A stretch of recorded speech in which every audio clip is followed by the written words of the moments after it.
Well, I lied.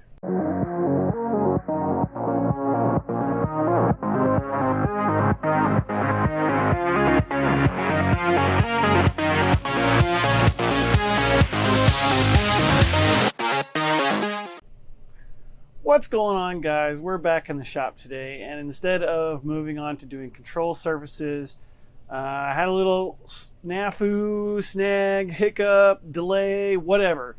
We're moving on to the fuselage. So I'm going to show you real quick what is going on. So here's what's going on. This is the front end. Because there was that jiggle, I went ahead and off camera, it took honestly it took about an hour and a half just to get this out of here. There was so much dried up and gummy epoxy. I mean, look at it. This is epoxy, all right? It's not supposed to do that. It's not supposed to bend. It's supposed to be brittle and crack, and it's just like rubber. So that is why. That's what leads me to believe that this whole front end just got soaked with fuel. And so what I've got to do here is just eventually I've got to get closer with like a sanding drum or whatever. What we're going to do is we're going to try to start getting some of this covering off and look at some of the bare bones underneath of this so that we can understand what kind of structure we're dealing with. Because from there, we've got to figure out a whole mess of things. So obviously we have to keep this kind of same geometry, but we've also got to be able to fit this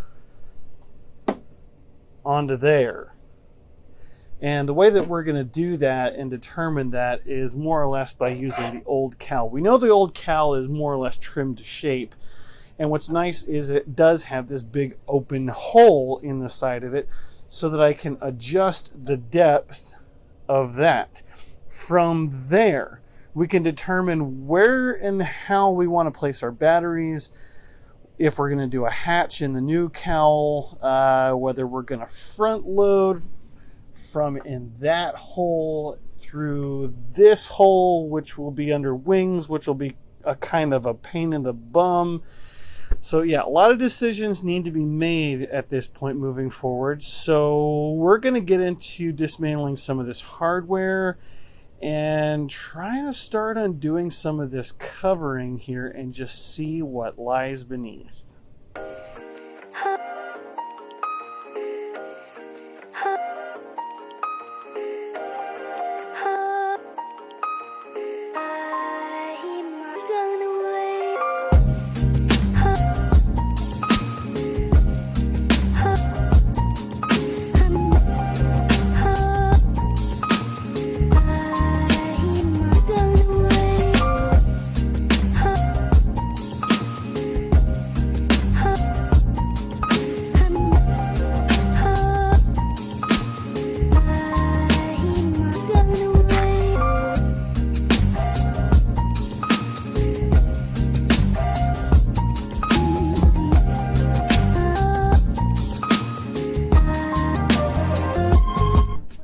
Alright, so I've been messing around with some of the servos in here. There used to be this servo over here that controlled the throttle. Don't need that anymore.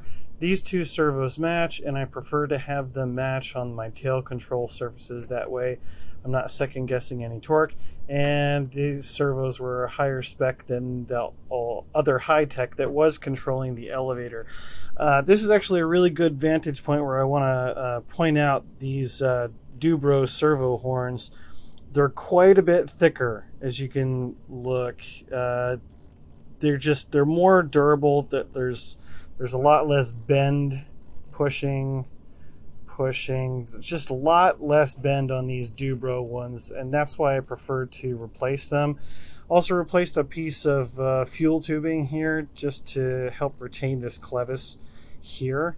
So I've got I've got another control horn here. So this is for the rudder. So this one goes to the rudder, and then there's a push cable here that goes to the front steering wheel. So I'm going to swap that out real quick and move on to something else. All right, I went ahead and switched that out. There's something that what was it? Oh yeah.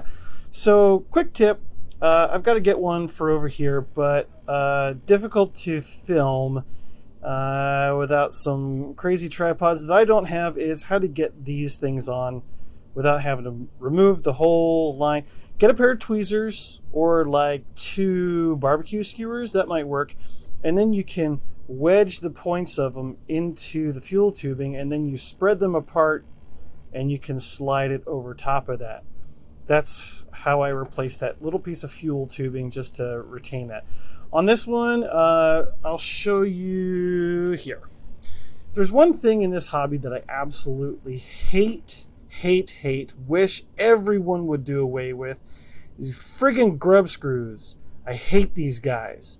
Horrible. They strip, they're a pain in the butt, and if you use any sort of Loctite, they're never coming out again. If you have to service it, you have to cut it out with a Dremel. No. So, Dubro was nice enough to supply me with these, and what's nice about them also is that they're square.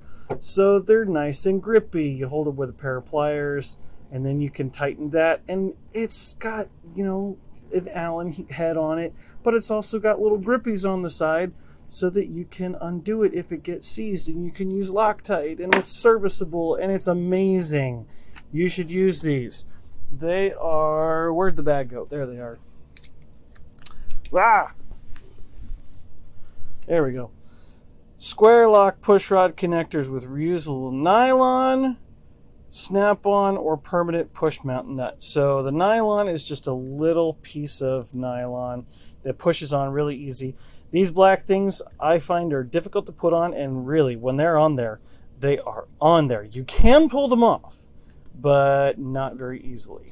So catalog number 968, want to use these.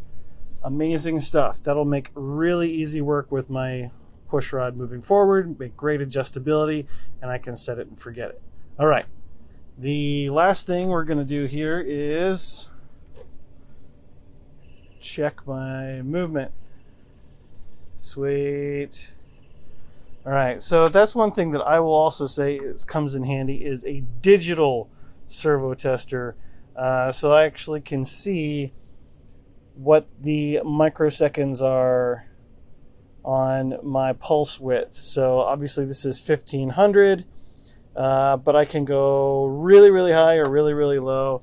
Can go way up, go past the 2000 even, and really get the deflection. But what's really nice is that you can set mechanical throws with this. So that's just a quick tip. So once you have your pulse width of operation, you can then go into your radio and program this based on your pulse width, and that way you don't screw anything up when you go to plug in for the first time. You don't strip a servo, you don't bind anything up, you don't break anything that you work so hard to put together.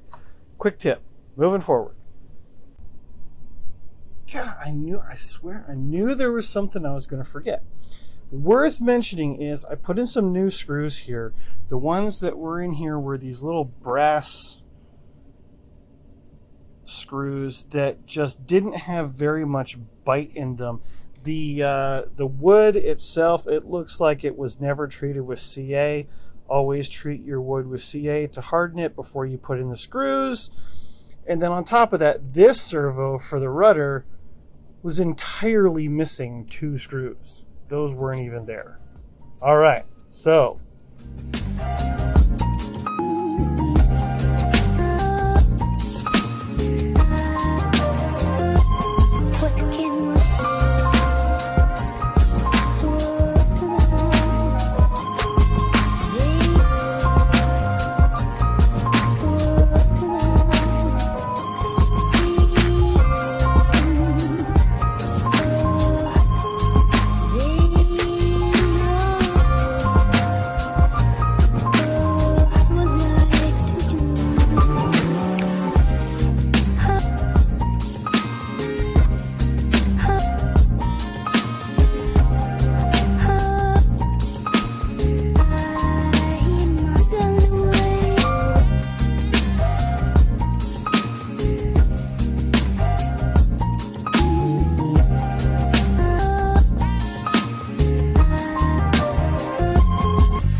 Alright, so you get the gist of the idea. So I'm going to keep going of this for a while. You don't need to see me struggle through it all. It's a big piece.